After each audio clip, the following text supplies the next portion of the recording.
S, வீடு, schools, hotels, store room இங்கெல்லாம் partition wall கட்டணும்னாலும் இப்போ பில்டிங் போனஸோட first choice Renocon Rapid Wall Panels. ஆஹா, no compromise. உங்க சைடுலயும் எங்க சைடுலயும். It's a GT promise. GT Holidays, South India's #1 travel brand. ஆச்சி மசாலா. எந்த சமையலும் ருசி தேடும் ரகசியம் 20 ரூபாய். விஜய் அவர்கள் இப்போ வரைக்கும் லீடிங்கில் இருக்காரு. எப்படி இருக்குது சார் அது உங்களோட பார்வையில்? மக்கள் ஒரு மாற்றத்தை எதிர்பார்க்குறாங்க. அதுக்குண்டான அங்கீகாரம் தான் இது. அது மாற்றம் வரட்டுமே. இத்தனை வருஷமாக பலம் வாய்ந்த 2 கட்சி ஆட்சி அமைச்சிருந்தாங்க. இப்போ புதுசாக விஜய்க்கு வந்து ஒரு ஆதரவு கொடுத்துருக்காங்க மக்கள். அது எப்படி ஹேண்டில் பண்ணுறான்றதை பொறுத்து தான் பார்க்கணும். விஜய் அவர்களுடைய இவ்வளோ பெரிய சக்ஸஸை நீங்கள் எப்படி பார்க்குறீங்க? தமிழ்நாடு ஒரு புது மாற்றமாக இருக்கும். முதல் எலெக்ஷன் எப்படி இருக்குன்னு ஒரு பெரிய எதிர்பார்ப்பு இருக்குது. நீங்கள் என்ன எதிர்பார்த்தீங்க? எப்படி இருக்குது? அதிகமாக ஓட் பர்சன்டேஜ் இன்க்ரீஸ் ஆகிருக்கு. ஸோ மக்கள் நிறைய மாற்றம் எதிர்பார்க்குறாங்க. ஸோ மாற்றம் கண்டிப்பாக இருக்கும். கண்டிப்பாக விஜய் தான் ஜெயிப்பாருன்ட்டு எங்களுக்கும் அந்த ப்ரெடிக்ஷன் இருக்குது. ஸோ வெற்றி அவருனா ஹாப்பிலா. அவர் வந்தால் என்ன மாற்றம் வரும்னு நீங்கள் நம்புறீங்க? கண்டிப்பாக டிஃப்ரெண்ட் நிறைய திங்கிங்லாம் இருக்கும் அவர்கிட்ட. கண்டிப்பாக நிறைய மாற்றங்கள் இருக்கும். விஜய் அவர்கள் இப்போது எலெக்ஷனுடைய ரிசல்ட்டில் முன்னிலையில் இருக்கார். எப்படி அது பார்க்குறீங்க மேம்? நான் ரொம்ப எதிர்பார்த்துட்டு இருக்கிறேன். அவர் வந்தால் நல்லா இருக்கும்னு. ரொம்ப சந்தோஷம். மாறும்னு நினைக்கிறேன். தெரியல எனக்கு, ஆனால் அவர் வந்தால் நல்லா இருக்குமேன்னு தோணுது. ஒரு மாற்றம் வரணுமே. ஏற்கனவே எல்லாருமே வந்து எம்ஜிஆர்னு சொல்லியிருந்தாங்க, விஜயகாந்த்னு சொல்லியிருந்தாங்க. அவங்களெல்லாம் தாண்டி ஒரு ஓட் பேங்கிங்லேயும் புதுசாக ஒரு ரெக்கார்ட் பண்ணியிருக்காரு. அது உங்களோட பார்வையில் எப்படி இருக்குது? அந்த மாற்றம் அப்படிங்கிறது எந்த அளவுக்கு போகும்னு நீங்கள் நம்புறீங்க சார்? இல்லை, இப்போது ஒரு காலத்தில் 79ல் 77ல் பார்த்தீங்கன்னா இந்த மாதிரி ஒரு இது நடந்துச்சு. அப்போ எம்ஜிஆர் வந்து பண்ணுறாருன்னா அப்போ மீடியாக்கள் அந்தளவுக்கு பெருசாக ஒன்றும் இல்லை. இப்போ அப்படி இல்லை. யூடியூப், ட்விட்டர்னு சொல்லி நிறைய இது இருக்குது. நிறைய உடனே ரீச் ஆகுது. ஸோ அதில் வந்து இவர் வளர்ச்சி வந்து சினிமாவிலும் சரி மக்கள் மத்தியிலும் சரி அதிகமாகிடுச்சு. அதனோட எஃபெக்ட் தான் இது. ஆச்சரியமாக இருக்குது, அதிசயமாக இருக்குது, ஆனால் உண்மையாக இருக்குது. என்னால் நம்பவே முடியல. பட் 2 பழந்திருந்து கொட்டை போட்ட 2 கட்சிக்கார எதிர்த்து ஒருத்தர் சோலோவாக வந்திருக்கான்னா எவ்வளோ பெரிய விஷயம் தெரியுமா? அது கலைஞர் ஜெயலலிதா இருந்து பார்த்துருந்தா என்ன நடந்திருக்கும்னு தெரியல. என்னால் நம்ப முடியல. ஃபர்ஸ்ட் ஆஃப் ஆல் வந்து சிங்கிள் சோலோவாக வருது. இத்திருக்கு அவர் பெருசாக கூட பேசவே இல்லை. ஜனங்க 3 பேர் ஓட்டு போகிறேன் ஏதோ நம்பிக்கை இருக்குன்னு அர்த்தம். விஜய் அவர்கள் தேர்தலில் முன்னிலையில் இருக்காரு. எப்படி இருக்குது சார் அது? நல்ல செய்தி, ரொம்ப சந்தோஷமான செய்தி.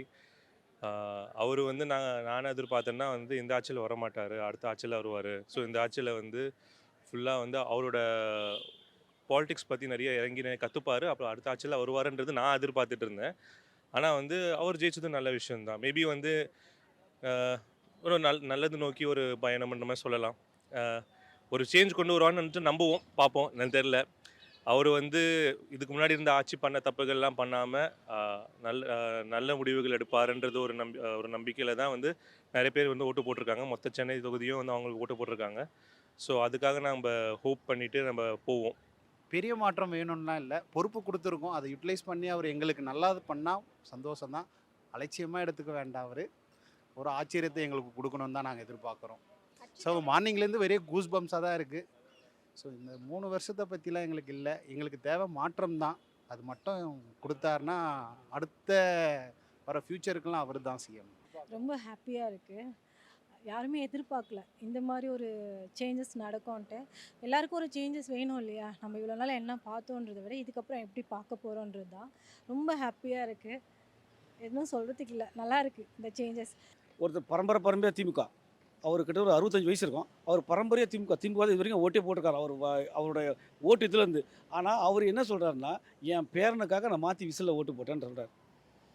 ஸோ அவன் பேரன் வந்து அவரோட மனசை மாற்றி எங்கள் விஜய்க்கு ஓட்டு போட அவன் பேர் சொல்லியிருக்கான். அவர் அதை தட்டாமல் அதை பண்ணியிருக்காரு. இது திமுக ஓட்டு தான் நிறைய வந்து விஜய்க்கு வந்திருக்கு. ஏற்கனவே ஒரு கூட்டம் இருந்தது இல்லையா? ரசிகர்கள்லாம் ஓட்டு போட்டுருவாங்களா, கூட்டமெல்லாம் ஓட்டாக மாறுமா, தற்கூரி, இந்த மாதிரி நிறைய விஷயங்கள் இருந்தது. அது நீங்கள் எப்படி பார்த்தீங்க? இப்போ அதெல்லாம் ஓட்டாக கன்வெர்ட் ஆகும்போது அது எப்படி இருக்குது? ஓட்டாக கன்வெர்ட் ஆகிட்டு தான் இருக்குது. இப்போ வரைக்கும் ரிசல்ட்டில் அவங்க தான் லீடிங்கில் இருக்காங்க. ஸோ எப்படி இருந்தாலும் இன்னும் டைம் இருக்குது.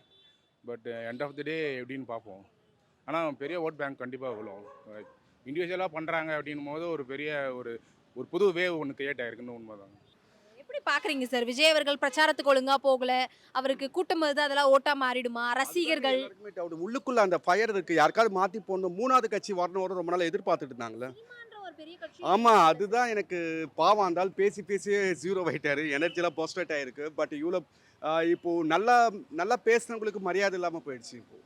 பட்டு எதிர்பார்ப்பு இவர்கிட்ட என்ன இருக்குது, என்ன நடக்கும்னு சொல்லி எதிர்பார்த்து போட்டாங்களோ அது நடந்தால் ஓகே தான். பட் ஆச்சரியமாக இருக்குது. எப்படி இருக்கு சார்? ஒரு கட்சி ஆரம்பிச்சு 3 வருடங்கள் தான் ஆகுது. 3வது வருடத்துல அடி எடுத்து வச்சிருக்கிறாங்க. இதுலயே இவ்ளோ பெரிய நம்பர்ஸ எதிர்பார்க்கல. இவ்ளோ தொகுதிகள எதிர்பார்க்கல. அது எப்படி இருக்கு சார்? ஒரு மக்களா பார்க்கும்போது? ஆக்சுவலி ரொம்ப ரொம்ப ஷாக்கிங்காக இருக்குது. இதுக்கு முன்னாடி பார்த்தீங்கன்னா வந்து 3 விதமான ஆக்டர்ஸ் வந்து பாலிடிக்ஸில் இறங்கியிருக்காங்க. எம்ஜிஆர் அவர்கள் இறங்கியிருக்காங்க, ஜெயலலிதா அம்மா இதில் இறங்கியிருக்காங்க, அதுக்கப்புறம் கேப்டன் விஜயகாந்த் சார் இறங்கியிருக்காங்க. 3 பேருமே வந்து ஆட்டோமேட்டிக்காக தனி கட்சியில் ஆரம்பிக்கல அவங்க. ஸோ எம்ஜிஆர் சார் பார்த்தீங்கன்னா டிஎம்கேல வந்து ஃபஸ்ட்டு இருந்துட்டு அதுக்கப்புறம் ஏடிஎம்கேல ஸ்டார்ட் பண்ணாங்க. அதே மாதிரி வந்து நம்ம அம்மா அவர்களும் எம்ஜிஆர் அவர்கள் கூட இருந்து பல வருஷங்களுக்கு கழிச்சு தான் வந்து சிஎம் ஆனாங்க.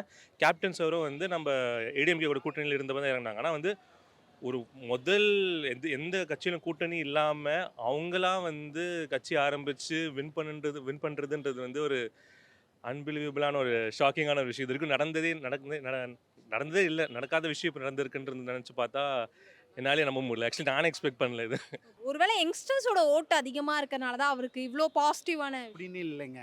யங்ஸ்டர்ஸ்ன்னு தான் நம்ம வந்து ப்ளேம் பண்ணவே கூடாது. ஸோ இப்போ வந்து 60, 50 அபோவ் இருக்கிறவங்களாம் தான் வந்து ஓட்டு நிறைய பேர் போட்டிருக்காங்க. அப்படின்னு பார்த்தா டிஎம்கே ஏன் அவ்வளோ கம்மியாக வந்து ஓட்டு பதிவாயிருக்கு? யங்ஸ்டர்ன்றதெல்லாம் கிடையாது. பட் எல்லாருமே பெரியவங்கலேருந்து சின்னவங்கலேருந்து மிடில், ஸோ எல்லாருக்குமே என்னென்னா ஒரு மாற்றம் வந்தால் எப்படி இருக்கும்னு ஒரு எதிர்பார்ப்பு இருக்கு இல்லையா? அந்த எதிர்பார்ப்பு விஜய் கண்டிப்பாக பண்ணாருன்னா செம்மையாக இருக்கும். பெண்களுக்காக நிறைய வாக்குறுதிகள் கொடுத்துருக்கிறாரு, ப்ரிஃபரன்ஸ் கொடுக்கறதா பேசியிருக்காரு. எப்படி இருக்கு மேம்? எப்பயுமே தாவைக்கால பெண்களுக்கு முன்னுரிமைன்னு சொல்றாங்க. அதிகமா தாவைக்கால பெண்கள் தான் ஓட்டு போட்டதாகவும் சொல்றாங்க. அது எப்படி இருக்கு ஒரு பெண்ணா? கண்டிப்பாக நம்புகிறோங்க. ஏன்னா உங்களுக்கு தெரியாது எதுவுமே இல்லை, நிறைய நடக்குது. ஸோ அவர் வந்து உமன்ஸ்க்கு நல்லா சப்போர்ட் பண்ணுறாருன்னா நாங்கள் அதை கண்டிப்பாக வரவேற்போம் இல்லையா? எங்களுக்கு தேவை அந்த அந்த மாற்றம் கண்டிப்பாக எங்களுக்கு தேவை. இப்போ இருக்கிற யங்ஸ்டர்ஸ் ஃபுல்லாகவே அவர் தான் ஓட்டு போட்டிருக்காங்க. 30 லட்சம் வாக்கு வந்து எக்ஸ்ட்ரா பதிவாயிருக்கு. அந்த 30 லட்சம் வாக்கில் முக்கால்வாசி ஓட்டு அவர் தான் விழுந்திருக்கு. ஸோ இதில் வந்து எதிர்பார்த்தது தான். என்ன ஒன்று இவ்வளோ பெரிய மாற்றம் ஒன்று எதிர்பார்க்கல. ஆனால் ஒரு நல்ல மாற்றம். அதை விஜய் அவர் வந்து நல்லபடியாக இது பண்ணால் நல்லாயிருக்கும். உங்களோட பார்வையில விஜய் அவர்களுடைய இந்த ஒரு பெரிய மாற்றத்தை நீங்க எப்படி பாக்குறீங்க? கொஞ்சம் இவரால் நடத்த முடியுமான்னு சொன்ன டவுட்டு தான். இந்த முதல்வன் படத்தில் அர்ஜுன் வந்தார் தெரியுமா? அந்த மாதிரி வரும்போது எதிர்கட்சிக்காரங்க என்ன மாதிரி கவுண்டர் கொடுத்தா இவர் என்ன மாதிரி செய்வாருன்னு தெரியல. பட் இவரால் நடத்த முடியுமான்னு தெரியல. ஏன்னா பெரிய போஸ்ட் இல்லை. இதற்கு முன்னாடி இவருக்கு பேக்ரவுண்டு அரசியல் செல்வாக்கும் கிடையாது. ஸோ ஒரு டெல்லியில் அரவிந்த் கெஜ்ரிவால் வந்தார் தெரியுமா? அந்த மாதிரி எதிர்பார்க்க முடியாது. முக்கியமாக பார்த்தா வந்து பெண்களோட ஓட்டு வந்து விஜய் அண்ணாக்கு வந்து போயிருக்குன்னு நினைக்கிறேன். ஏன்னா வந்து நிறைய பெண்களோட கோரிக்கையை வந்து பூர்த்தி பண்ணுற விதமாக வந்து அவர் பேசியிருக்காரு. ஸோ வந்து ப்ளஸ் வந்து எனக்கு தெரிஞ்சு போன ஆட்சியில் வந்து அது ஒரு பெரிய குறையாக இருந்திருக்கும். ஏன்னா பெண்களுக்கு நிறைய விஷயங்கள் வந்து செஞ்சு கொடுக்கல ஆட்சி, இல்லை ஒரு நிறைய குறைகள் வந்து அவங்க முன்னே கொண்டு வந்திருக்காங்க. அந்த விஷயத்த வந்து இந்த ஆட்சியில் வந்து மாறுதுன்னு நினச்சி பார்க்கும்போது வந்து இது வந்து ஒரு யூத் டெமோகிராஃபி மட்டும் ஓட்டு போடல, அதை தாண்டி வந்து உமன்ஸ் டெமோகிராஃபியோட ஓட்டு தான் வந்து ஒரு பெரிய காரணமாக இருந்திருக்கு. அது நினச்சி பார்த்தா எனக்கு வந்து ஒரு ஷாக்கிங்கான விஷயம். ஆனால் அதே சமயத்தில் வந்து ஒரு பெருமையான விஷயம். பரவாயில்ல. சின்ன குழந்தைங்களெல்லாம் இப்போ வந்து நிறைய பேர் வந்து அப்யூஸ் பண்ணுறாங்க பார்த்தீங்களா? ஸோ அந்த தைரியத்தை கொடுக்கறது யார்? ஸோ அதெல்லாம் நிறுத்தணுங்க. ஃபஸ்ட்டு சட்ட ஒழுங்கு கரெக்டாக இருக்கணும். இது இருந்தால் ஆட்டோமேட்டிக்காக தமிழ்நாடு கரெக்டாக மாறும். இதுதான் எங்களுடைய தேவைகள், அவ்வளோதாங்க. இது கரெக்டாக இருந்தால் ஆட்டோமேட்டிக்காக பெண்கள் தாராளமாக வெளியே சுற்றுவாங்க.